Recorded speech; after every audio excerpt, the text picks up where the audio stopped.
ನನ್ನೊಬ್ಬನ ನೋವಲ್ಲ. ಇದ್ರ ಹಿಂದೆ ನನ್ನ ಮಂದಿಗೆ ತಪ್ಪಿಸ್ಲಿಕ್ಕೆ ಯಾರೆಲ್ಲ ಮಹಾನುಭಾವರು ಈ ಜಿಲ್ಲೆಯಲ್ಲಿ ಸಂಸದರಾಗಿ ಮಂತ್ರಿಗಳಾಗಿ ಯಾರೆಲ್ಲ ಅನುಭವಿಸಿದ್ದಾರೆ ಅವ್ರ ಪಾಪ ಅಡ್ಡಗಾಲದ ಕಡೆ ಹಾಕಿದ್ರು. ಸಂತೋಷ, ಅವ್ರು ಚೆನ್ನಾಗಿರ್ಲಿ. ಆದರೆ ನಿಮ್ಮನ್ನ ಈ ಜನ ಶಾಪ ನಿಮ್ಮನ್ನು ತಟ್ಟೆ ಬಿಡೋದಿಲ್ಲ. ತಟ್ಟದೆ. ಜನರನ್ನು ನೀವು 30 ವರ್ಷಗಳ ಕಾಲ ಬಳಸ್ಕೊಂಡ್ರಿ, ರಾಜಕೀಯವಾಗಿ ಬೆಳೆದ್ರಿ. ಇವತ್ತು ಅದೇ ಸಮುದಾಯವನ್ನ ತುಡಿತಾ ಬರ್ತಾ ಇದ್ದೀರಿ. ಇವತ್ತು ಅದನ್ನು ಮುಂದುವರೆದ ಭಾಗ ಇದು. ಆದರೂ ಕೂಡ ಇವತ್ತು ಹೇಳ್ತೇನೆ, ನಾವ್ಯಾರೂ ಕೂಡ ನೀವು ಮಂತ್ರಿ ಮಾಡಲಿಲ್ಲ ಅಂತೇಳಿ ತಿಳೋದಿಲ್ಲ. ನಾವು ನಾಳೆ ಸಭೆ ಸೇರ್ತಾ ಇದ್ದೀವಿ.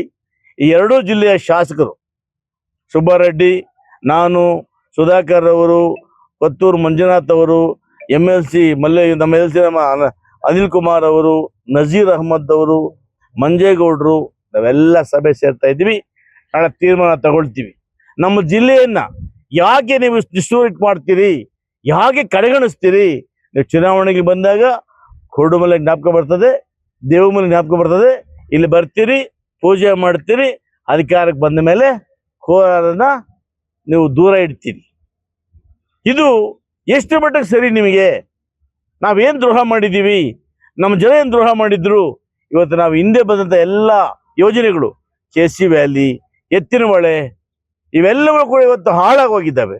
ಇಲ್ಲಿ ಕೇಳೋರ್ ಗತಿಲ್ದ ಆಗಿದೆ. ಜಿಲ್ಲೆಯ ಚಿಕ್ಕಣ್ಣ ಇರ್ತಕ್ಕಂಥವರು ಬೆಂಗಳೂರಿನ ಟೂರಿಂಗ್ ಹೆಸರು ಬರ್ತಾರೆ ಹೋಗ್ತಾರೆ. ಹಾಗಾಗಿ ನಮ್ಮ ಜನಕ್ಕೆ ಖಂಡಿತವಾಗಿ ಕೂಡ 2 ಜಿಲ್ಲೆಗೆ ನೀವು ಮೋಸ ಮಾಡಿದ್ದೀರಿ. ಒಂದು ಜಿಲ್ಲೆಗೆ ಉದ್ದೇಶಪೂರ್ವಕವಾಗಿ, ಮಂಡ್ಯ ಜಿಲ್ಲೆಗೆ ಯಾವ ಭಾಗದಲ್ಲಿ ಇವತ್ತು ಮಂಡ್ಯ ನೀವೇ ಇದ್ದೀರಿ, ರಾಮನಗರ ನೀವೇ ಮುಖ್ಯಮಂತ್ರಿಗಳಿದ್ದೀರಿ. ನೀವು ಮುಖ್ಯಮಂತ್ರಿಗಳು, ನಿಮ್ಮ ಪಕ್ಕದಲ್ಲಿ ಮಂಡ್ಯಗೆ 2 ಮಂತ್ರಿಗಳು, ಆ ಪಕ್ಕದಲ್ಲಿ ಮಾಗಡಿಗೆ ಒಬ್ಬ ಮಂತ್ರಿ, ಇದಾದ ನಂತರ ಆ ಸಿದ್ದರಾಮಣ್ಣ ಮಗ ಅವನ ಪಕ್ಕದಲ್ಲಿ ಮಂತ್ರಿ,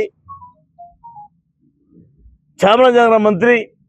ಇಷ್ಟೆಲ್ಲ ನಿಮ್ಮ ಜಿಲ್ಲೆ 2-3 ಜನ ಮಾಡ್ಕೊಳ್ತೀರಲ್ಲ.